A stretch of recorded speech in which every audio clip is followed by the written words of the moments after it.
Welcome to Season 4 of the Excel Podcast.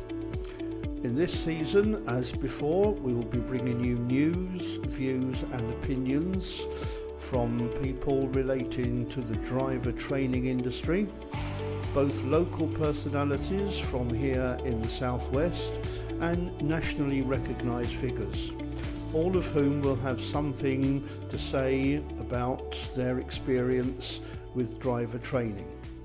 We hope you enjoy each episode, and if you do, please give us a like at the end of it.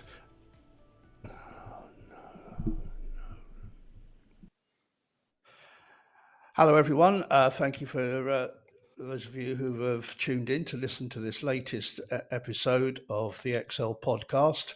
And I'm delighted to welcome today somebody who has produced what I think ought to become the latest in the list, or probably has become the latest in the list of books the DVSA should be recommending as essential reading. This is the author of a book called which many of you may have come across, Untwisting the Road to Success. So I'm absolutely delighted to have with me today Mr. Neil Wightman. Good afternoon. Hi Neil, thanks ever so much for giving up the time to do this. It's not a problem at all. As I say, I think there is a list of books that I would say to any up-and-coming trainee or even anybody in the industry already. I can remember the first book that really impinged on me probably was Ian Edwards' Can Drivers Really Teach Themselves? Yeah. And then, of course, Jed and Claire Wilmot, with who's in the driving seat, came along. So in a little while, we'll get onto your book and how that fits in with everything and complements all the others and what's particularly unique about yours. Before we get there, so if that's okay with you anyway, so before we get there, just give us a little bit of an overview of how you've got to where you are today. That's a good question. It is a good question. So obviously part of my background was I was a retained fireman, and Right. obviously in that sort of domain you are put into situations that you have to deal with and have no emotions to. So whilst everywhere's burning, everybody's running away, you're running to it. So that gave me some of an insight into sort of things that might happen. So obviously I attended various road accidents, and I got to the point where I thought maybe I need to start teaching these people how to drive properly, not crash properly. Yeah. And it was just at that point I had a few problems at home. So I left for fire service and I decided that I was going to train as a driving instructor. And I made it to being a driving instructor, and then decided to set myself a 10-year plan. And through that 10-year plan, and people laugh, but I am a complete CPD junkie. Yeah, I love CPD. And that's what pushed me to do all the certificates that I've done. So obviously I set myself up as a driving school. Then my next plan was to get to be fleet registered, and by 10 years time I would plan to be audit registered, and I did it with 2 years to spare. Excellent. So I achieved that. So then, me being me, I have to look around for something else. And everything then is motivated through CPD, and I'm the biggest advocate you'll find for CPD.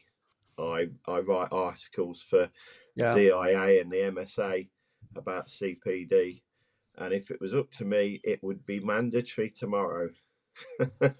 But yeah, I'm with you on that. But there you go. So ideally, CPD has brought me to the position that I'm in now. Right. You know, constantly thriving to learn more, constantly thriving to be the best, but the best that I can be. Yeah. I can't dictate what everybody else can No. be, but the best I can be, and I believe that I'm starting to get to that point now, but I'm still looking for more. I never stop looking. Well, I think the day that anybody says they don't need to look anymore is the day they ought to pack it in.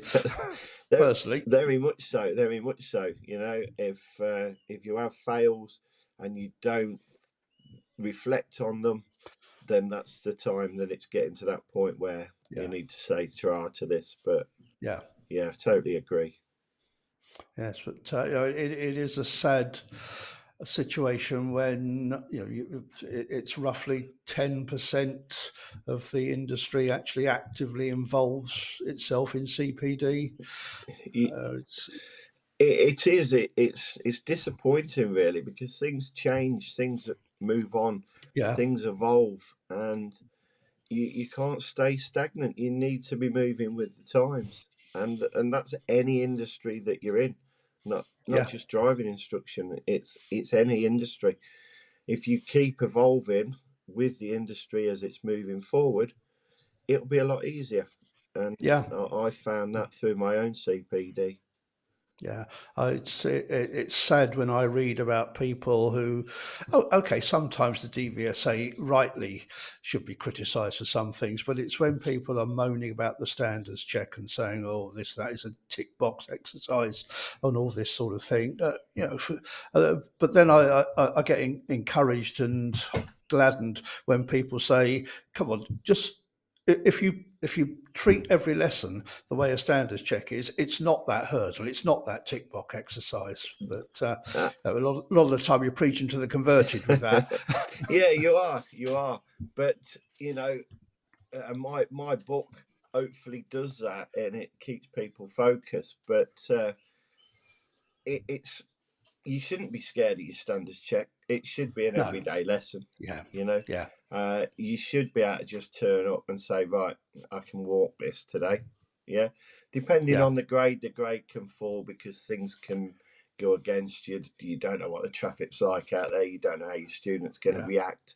yeah, You don't know what the examiner's feeling that day. Has he had a good day? Has he had a bad day? Did he have a bad night? So there is things that can change the yeah. grade, but you should be able to pass a standards check.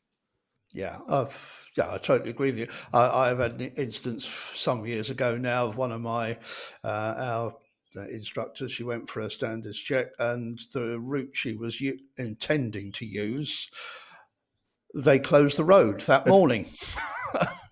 I had a PDI, fortunately, who passed 3 weeks ago. She had to take her third choice learner because the first one, would you believe, the week before, suddenly realised she was going on holiday to Spain the next week.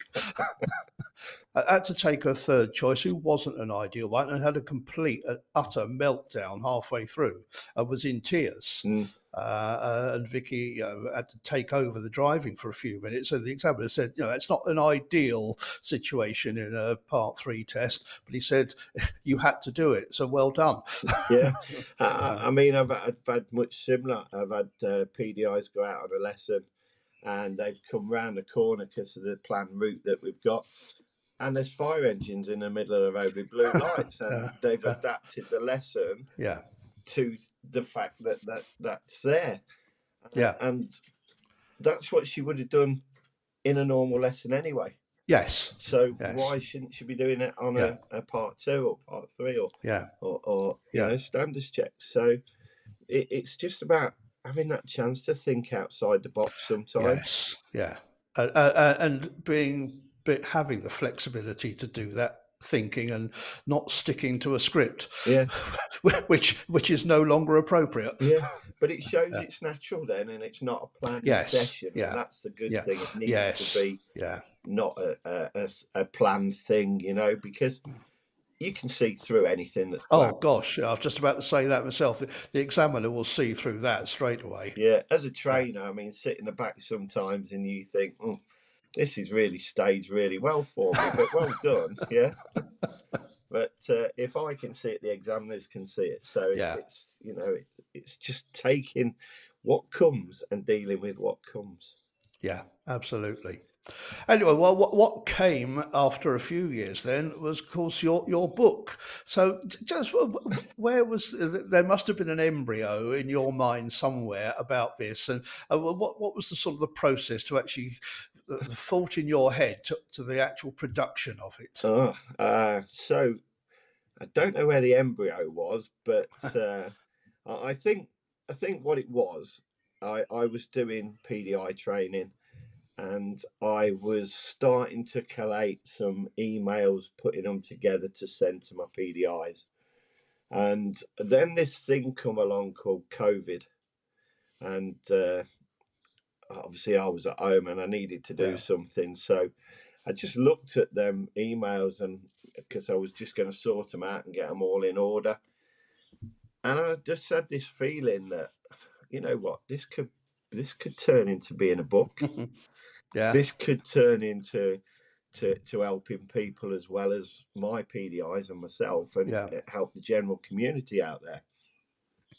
So I looked at putting it into some form of order, and I thought about it, and I wrote it, and I went back to it, and I went back to it, and I reread it, and I rewrote it, and it took a lot of time, and it took Oh, I'm sure. Yeah. nearly all the time of COVID. But the biggest thing in the back of my mind was, I need to write this how I understand it, and I want to try and make it simple, because there's a lot of books out there and they're all really good, so don't think I'm knocking any of them, but they're really good. But I do find they're very intellectual. Right. Yes. You know, Yeah. there's big words in there sometimes, and people don't always get on with big words. Yeah. So I just wanted to keep it really simple, so I wrote it the way I understand it. And then it I had this thing, and I thought, you know what, this could be a book. So I spoke to somebody that I knew had used a publisher, and I just had a chat with her and said, see what you think. So I sent it across. She looked at it and she said, yeah, it sounds like a good book. Yeah. And then the process started. So that's not an easy process to go through neither. No, that's what I was thinking. I imagine there's proofreading after proofreading and all that sort of thing as well. Yeah, so I wrote what I thought, sent it to her. She would proofread it. Right. She would send it to somebody else to have proofread, and then it would come back, and you've got to alter this, you've got to alter Yeah. this, you've got to alter this. So I'd do that, send it back off again, and all the way through the book that happened all the way through. Right. But it's not mega amounts, so it's not the whole book, but little bits. But I also had this thought, I can make this a little bit different to the rest out there. And that's when I started to think about putting like links into YouTube videos. Yeah. And it was my publisher that said, just put little QR codes in there and it will take it through to YouTube. So COVID was nearly done, and I'd got a student that I knew was going to be with me for a little time. And I asked her, do you want some free lessons? Are you happy to come and film? And we'll put it into an order. And she was studying for drama as well, so it Oh, helped her right. with her degree Yeah. as well, which is brilliant, you know. Yeah. So we worked together, and we just did natural driving lessons. That's all they are. They're not staged. They're just natural at that point. And we just recorded it, and it turned out really well, and it was Yeah. surprising, you know. And Yeah. then it got to the stage where I was choosing covers for it and all sorts, and I'm thinking, this is actually going to get published. So I was thinking then, I've got to be a published author now. I only need to sell one copy. But you sell one copy and you want 10, and you sell 10 Yeah. and you want 100, and so on and so on. But it really did take off, and I'm really pleased it did, to be quite honest. And I hope that it's helping a lot of instructors out there, to be honest. Well, I've no doubt on that. What number are you up to now?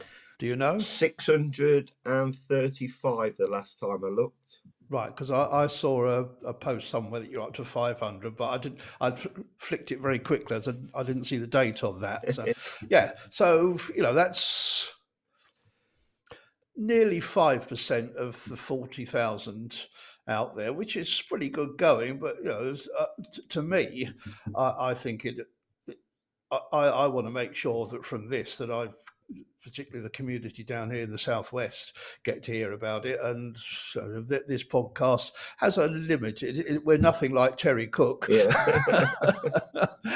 I'm never going to get to that level, but and he will berate me for saying things like that, because he said just do what you do is good enough.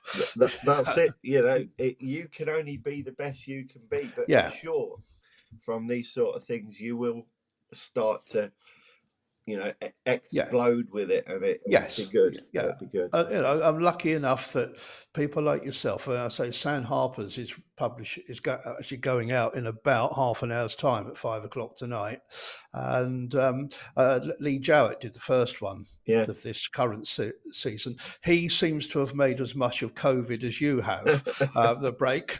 Some of us probably didn't quite do so much productive stuff during that time.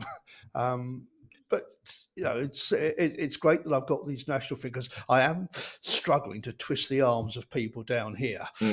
I think one of the issues is that people feel if they're not somebody who is nationally known as a name, that they haven't got anything that other people want to listen to. And I keep telling them that probably the first season I did, the most listened to episode I did was one of our local instructors. Yeah. And everybody's got something that they can do. The ADI now, who passed 3 weeks ago, I've twisted her arm to do a podcast next week about what happened to her and how she overcame a situation that nobody would really want to have on their part 3, but she had it. And other people think, oh crikey, if she managed to do that and overcome it, then maybe there's hope for me. A lot of people will benefit from what she'll say. Oh yes. Yes. Yeah. She needs to believe that as well. Yeah, and that's what I keep trying to say to people. Come on, listen. You've got something unique to say, whether you think you have or not. You have. Yeah. Right. Let's get back to the book then, and the actual structure of it, and because it's very much, isn't it, sort of looking at the different criteria of the part 3 and sort of standards check report sheet. Yeah, I mean, it was designed to be, and I say this to a lot of people, it was designed to be a manual that you could have in the back of your car. You could say do a couple of lessons and then look at that in just lesson planning and think, you know what, I've just covered that, so I'll move on. I'll start looking at my risk management. I'll start looking at my teaching and learning strats.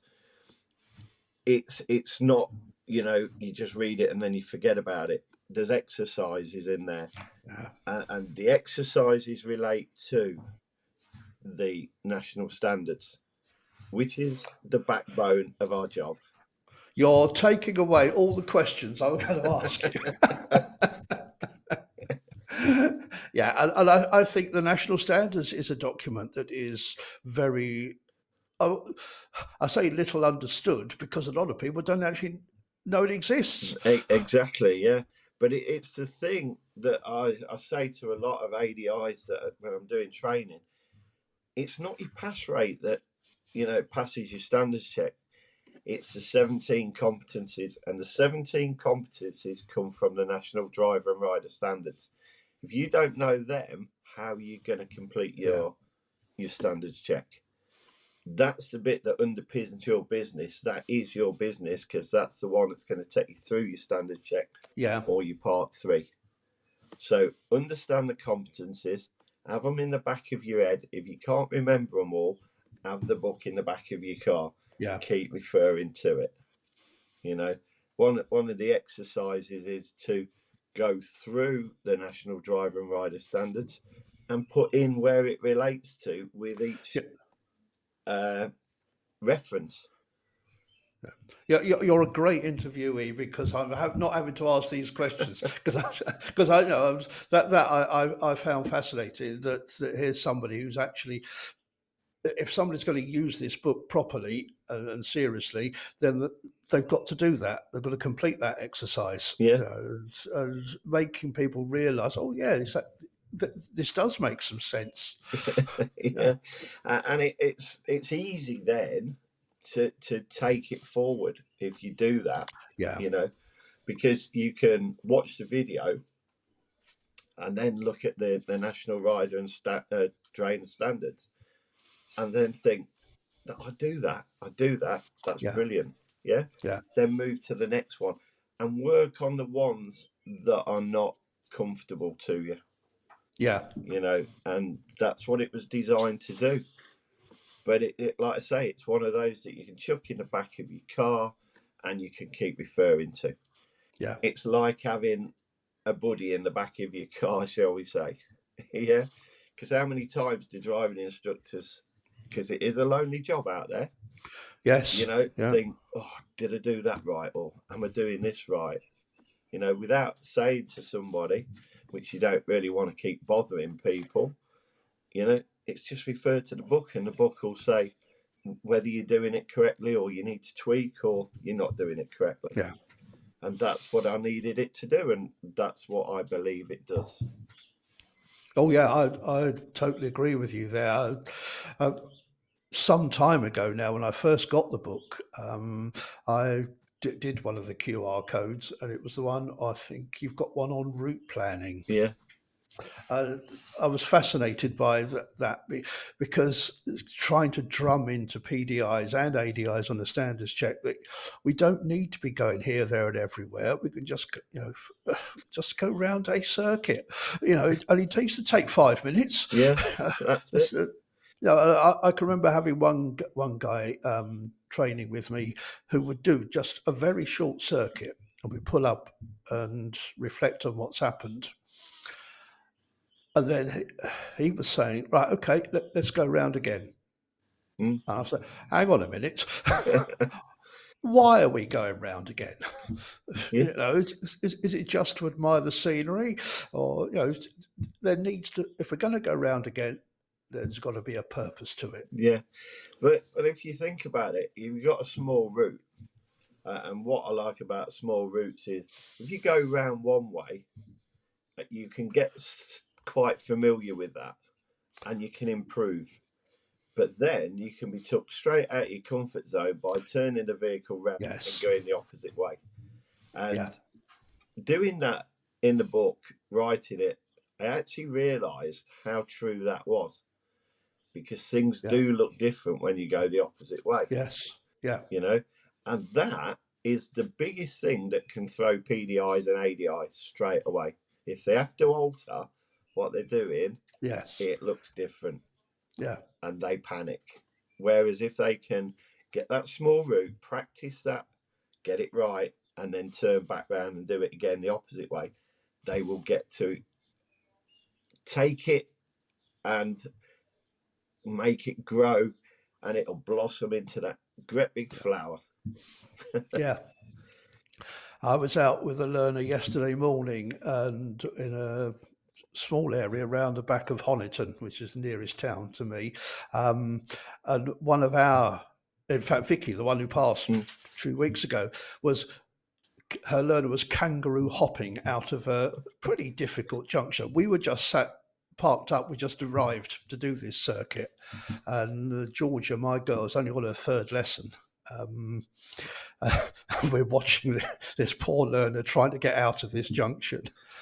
And I'm saying to Georgia, you need to empathise with that girl, because sometime during this next 2 hours, you're going to be coming out of that junction. Yeah. And sure enough, eventually we got there. It didn't take us too long because she was a cracking learner for making progress and understanding foot controls. But we got to this junction and exactly the same thing happened. You know, but this other one went round 3 or 4 times, at least 3 times. The third time she came out really smoothly, and I said to Georgia, "That's what you're going to be doing. Yeah. We're going to find out how to do that." But no, we must have been sat there for 5 minutes or so talking about one or two things, and they went round past us 3 times. Yeah. So it's such a short circuit, but there were learning was taking place because Vicky's learner got out there really smoothly in the end. Yeah. And did you yourself tie that up with the competencies? Because that is a great way, to understand how the competencies tie together, because that were opportunities used to increase learning, the learning outcomes. That Which learner was can just watch that one student yeah. and learn off that. Well, that was exactly the criteria that Phil Cowley got me doing his podcast on. So that's really fresh in my mind at the moment about using, learning experiences to help with learning. Yeah. Yeah. Yeah. And it's great, to be quite honest. Yeah. Oh, yes. Yeah.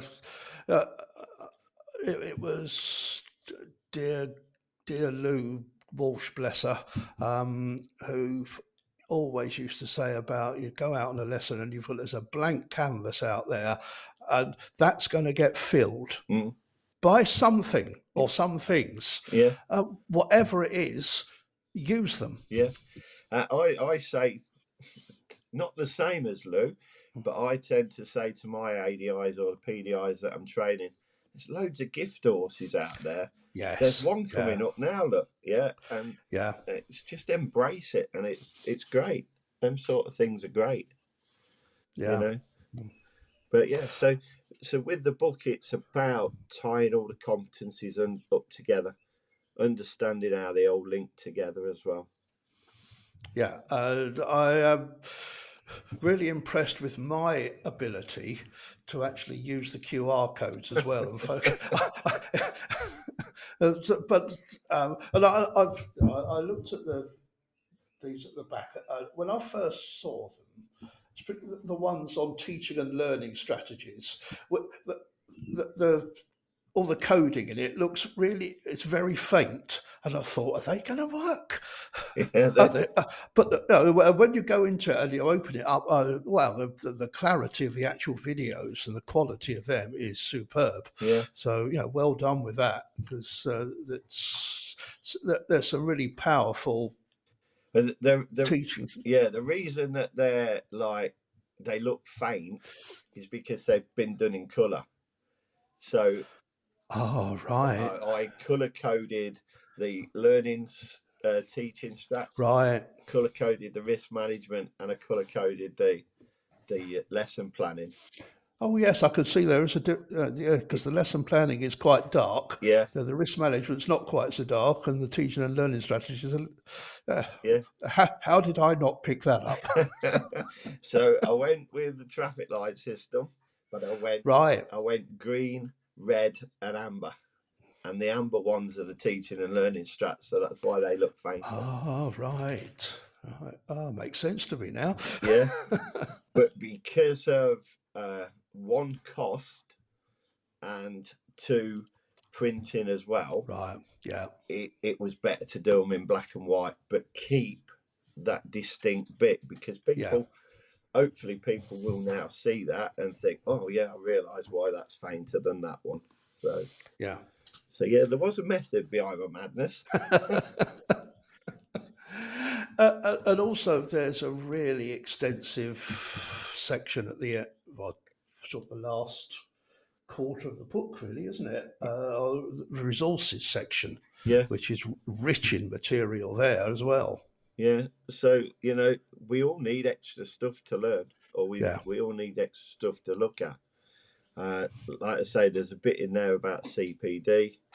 I could have probably wrote a full book on CPD to be quite honest, but it's something that I advocate a lot of, and just reading this book is CPD. Yes. And breaking it down into hours as well, and it's just, just hope it helps everybody that reads it, to be quite honest. Well, if it doesn't, then I don't know what will. but there are some people who do find reading difficult, don't they? So the fact that this is it's pretty, I wouldn't say large print, but it's not dense print, Yeah, is it? So it's it is pretty readable. yeah. Well, now you mention that, I have got a PDI that doesn't like reading. Yeah. So what he's done, he's got his sister to read it and record it, Oh right. and he scans the barcodes. So she reads it like an audio book, so he can have that in his car whilst he's driving to and from work and that. And then he watches videos at night. Oh right. So it's now found another niche in its way of being read, shall we say? Yeah. So there's various ways of doing this now. Yeah. Are there any plans for it to become an audio book? No, it's too expensive to get somebody to read it. Yeah, I thought that's what it might be. I don't like hearing myself talking back, so I'm not going to read it. No.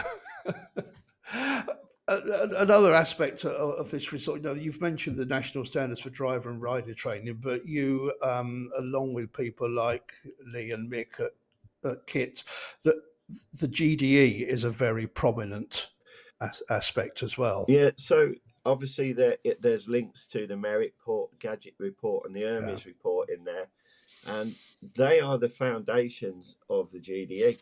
So that's where the GDE was born from. One of my trainers explained it as an interview section before, and that's how I explain it now. Yeah, it's from the top, what you like, how do you plan, what's your journey going to be planned like, how do you do it, do you just wing it in the day of the and how's that going to make you feel, so how are you going to control the car, and is your car roadworthy and everything else.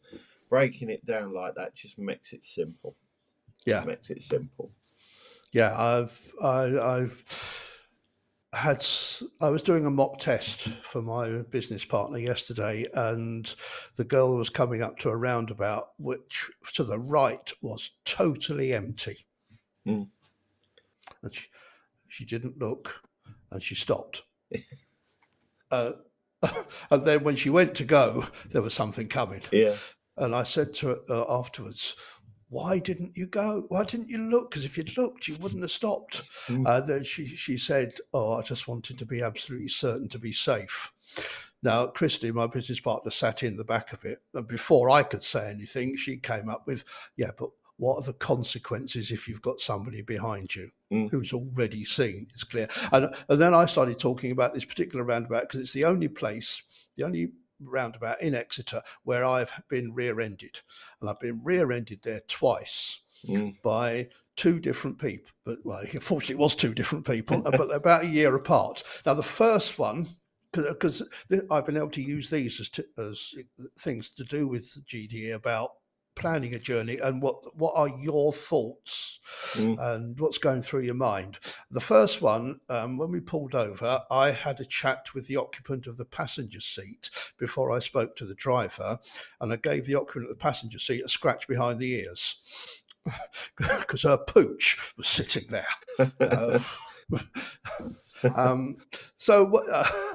Well, should the dog be there? Well, we didn't go into any of that. But the second one, roughly a year later, going back about 10 years now, I said to Jane, the girl yesterday, it was 3:10, and it was a mother or a woman about mid-30s.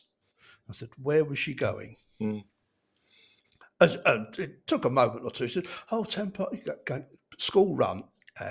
And she was late.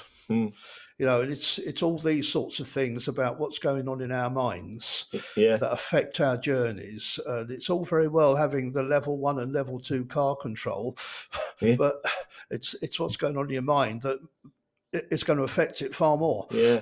I mean, to be quite honest, I mean, your business partner mentioned consequences. I I am a believer in that, but I go to feelings straight away. So Yes. as we're approaching this roundabout, what is the person behind feeling? What is the person behind thinking? What should you be feeling and what Yeah. should you be thinking? So, it's getting to understand how them feelings and thoughts are going to affect what's going to happen. Because Yes. they're feeling that they're probably going to keep going. Yeah. And in their mind, the Yes. wheels are moving. Yeah. And the wheels are not going to stop. And all of a sudden they stop. So that's where we start to get annoyed and emotional. And Yeah. My two, we had stopped and we needed to. yeah, And because it's a learner, they're not as prompt always as other drivers. And I'm absolutely certain the people behind had seen to the right that there was a chance to go and they're on the gas pedal before they look forwards. yeah, It was fairly minor stuff. And of course, these learners start thinking, "Oh, it's all my fault, and I've got it wrong, and I've been in a crash." And I was like, "Yeah, we've sort of touched another car." yeah, But it's a traumatic experience for anybody when it happens for the first time. yeah, It's totally agree with that. yeah, Yeah, but it's again, it's obviously chances to learn things. yeah, Right. So yeah, I am a thorough advocate of the book, and it's in the list of things that I recommend that people need to be using, whether they're training or whether they're already doing the job. yeah. No, totally agree with that. The one thing I would ask your listeners to do, and this is just a personal thing, is when you get to a part 3 or a standards check, have it chucked on the back seat so the examiner can see it. We're going to need bookshelves because Ian Edwards' book and Jed and Claire's and then yours. Yeah, but I think that sort of thing, or you're not sort of trying to influence the examiner, but if you can show that you're doing something above and beyond, it might just be there for show with some people, Yeah, but if you've taken the effort to have these sorts of things, because I always have, whenever I'm doing a training session, I've always got the highway code and essential skills with me, because if a PDI says something that I'm not sure of, I want to find out, where's this come from? Is it in those books? yeah. So I'm much the same, but I have them in the back of my car. Yeah. So the car can, Yeah. Oh, yeah. Yes. we can Yeah. stop. And Yeah. I would probably ask them, so where are you going to find this information? Yes. And they would Yeah. say, oh, the highway code or whatever. I say, okay, let's get to the boot, because guess what's in the boot? Yeah. Yeah. So yeah, it's just about working in different ways. That's all. Yes. Yeah. We're all working the same way. Girl yesterday afternoon, Christy returned a mock test for me. And on the way there, I said to the girls, anything you particularly concerned about? And she said, oh, I've been trying to get reverse bay parking sorted. I'm still not really with it. And I've got a friend who's told me that if you don't get in first time, that's it. I said to her on the way back, Katie Grace, can you go and ask your friend where he or she got this information from? Because I'd like to know. I don't know how she got that fixed in her mind. She's obviously forgotten what been saying to her. It's real life. You watch anybody trying to reverse into a parking bay who doesn't get in first time. First of all, do they keep going back and crashing into the car either side of them? No. What do? Watch them. They go forwards. Yeah. And they get themselves in. Oh, can you do that? Yeah. It's real life, Yeah. do it safely. But yeah, it's about doing things, let's say, safely. There are different ways of what I'm getting out of going back, because I almost lost train there. We're all aiming for the same thing. The way we do it is different. Doesn't matter. Yeah. Yeah. So yeah. Lovely. Well, that's great. I just want to thank you for all of that, because this is definitely recommended reading as far as I'm concerned. Just want to sort of finish on other interests that you have and other sort of branches you have, because you're very much, as you said, CPD orientated. But there's things like I've got to get the initial Institute of Master Driver Trainers. So That's something. so Institute of Master Tutors for Driving. Yeah. That's the one. I got the four letters right. Yeah. So IMTD. So IMTD is just a group of road safety experts, driving instructors. They're not all driving instructors, so they come from different aspects of the industry. It was probably quite quiet, not known about for a while. I obviously I was looking for something else as well, so I joined, and now I'm on the executive committee, and I absolutely love it. It was me that probably pushed a little bit to get CPD. So the IMTD does offer free CPD. All right. On the first Sunday of every month. Yeah. Unless there's a bank holiday or something like that, Easter or whatever. Yeah. And people are quite welcome to just join and get the CPD. Yeah. Do it. It's only for an hour. So if any of your listeners on here want to attend, because there's one on the 7th of April, and that's a lady called Pam Chase, and she's talking about building business through LinkedIn. Which is really big. So if people want to attend that from your listening group, if they want to send me an email with their name, their postcode, a mobile number and their email address, I'll put them onto the list and send them a link. I normally send the link 2 days before the session, so it's at the top of their inbox rather than sending it out now and then they've lost it and can't find it and whatever. But so anybody's free to join that, and it is free, and you do get a certificate as well of attendance. So that goes well with CPD record, which everybody should be doing. I'm glad you said should. And what time is that on a Sunday? So in the evening? 10 till 11. Oh, in the morning. Yeah, it's just an hour. Yeah. I understand that things happen and people can't attend, and that's not an issue. Yeah. But if they want to, they can feel free. Just email me with their details, and I'll put them onto the list. Right. So what I will do after, when this goes out with the notes, I'll add your email address, if that's okay. If you can send that to me as well, okay. We'll get that on there, so they've got that information as well. Yeah, that's brilliant. And like I say, they're free to come along. So to get into the IMTD, you have to attend, or you can attend 2 meetings face to face, which are March, June, September, and December.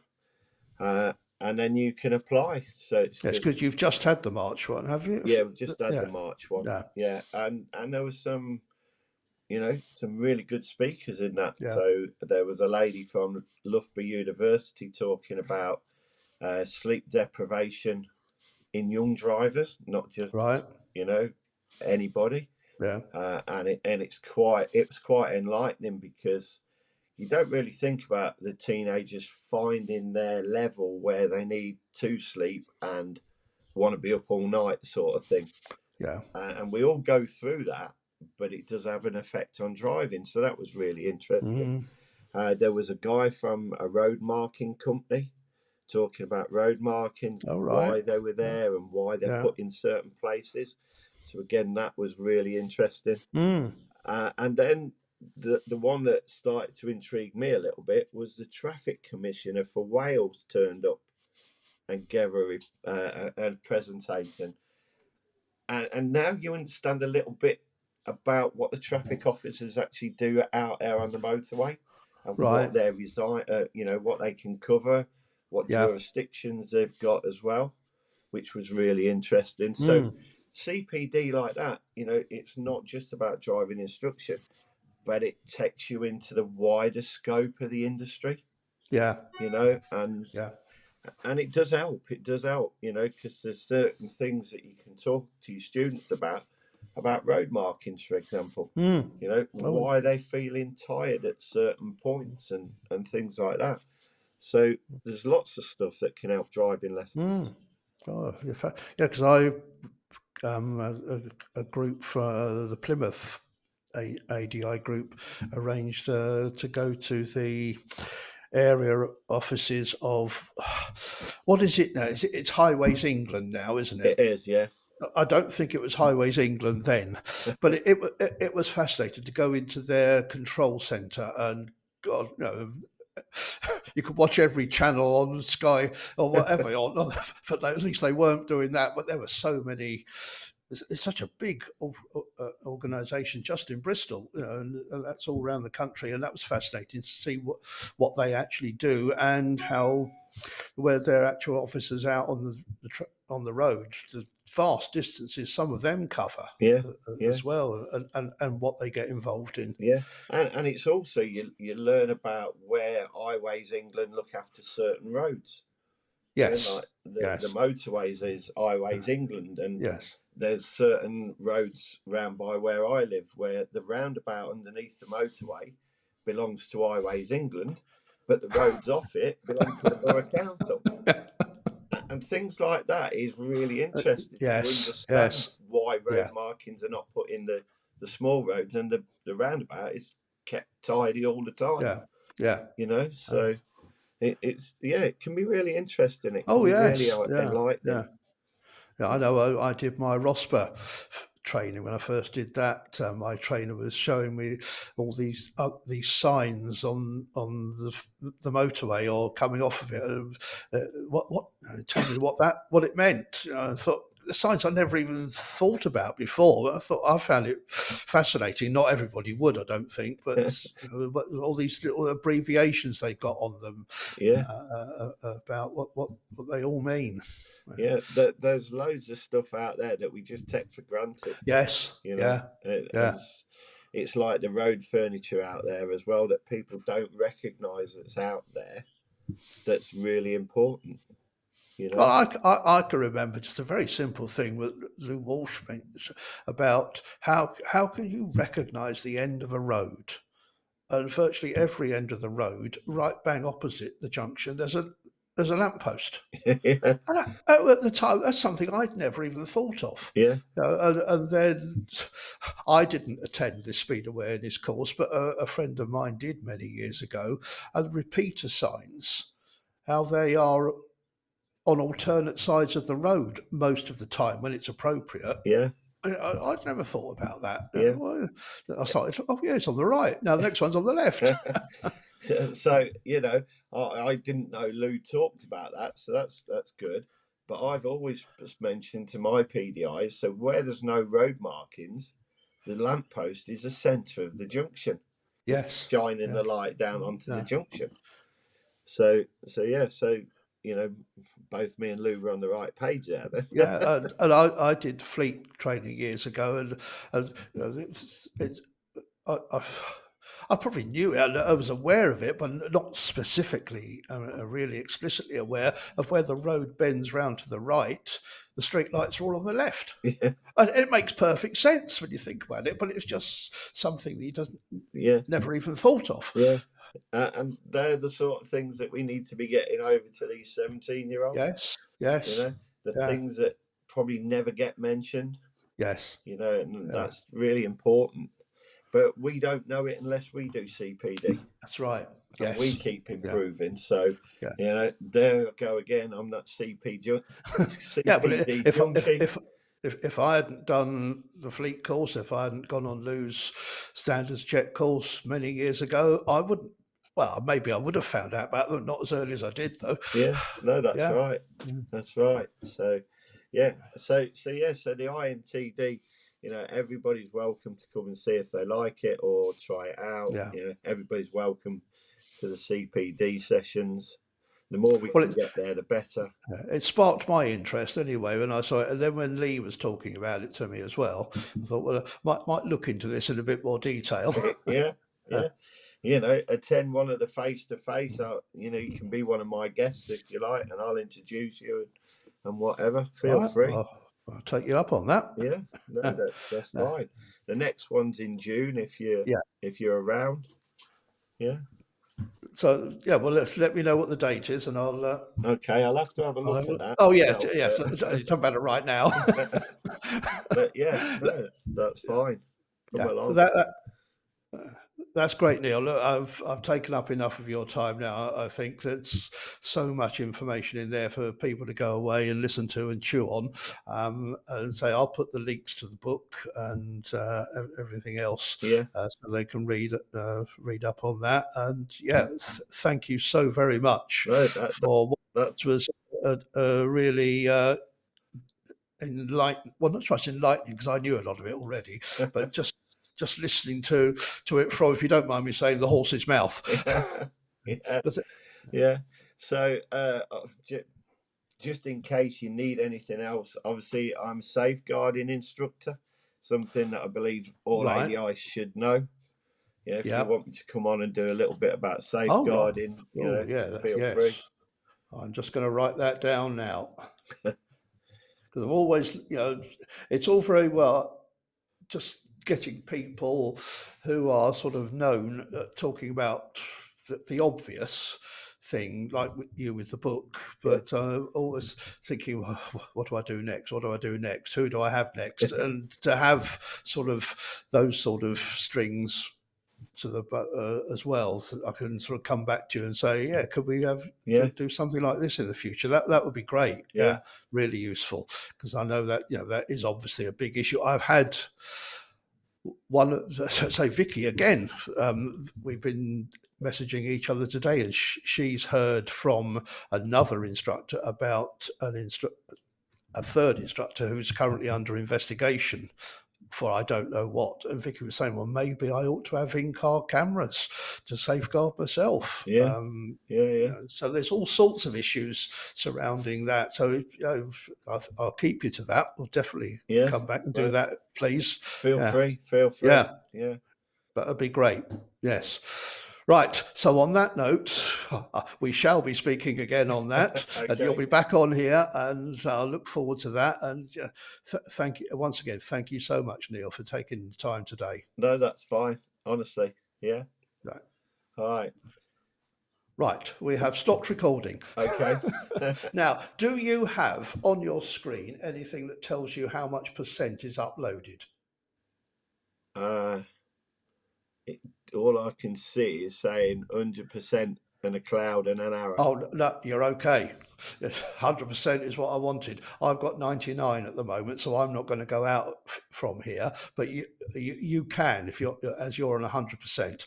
Oh, right. Okay. I did this with Lee 3 or 4 weeks ago. It took us 8 because we tried before Christmas and we tried after Christmas, and he was doing impressions of a goldfish.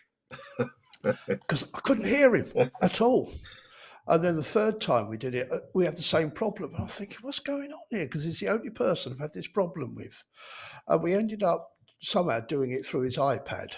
And if I knew at the time, I'd forgotten about it, but you can't really do it through an iPad. And it takes forever to download. All right.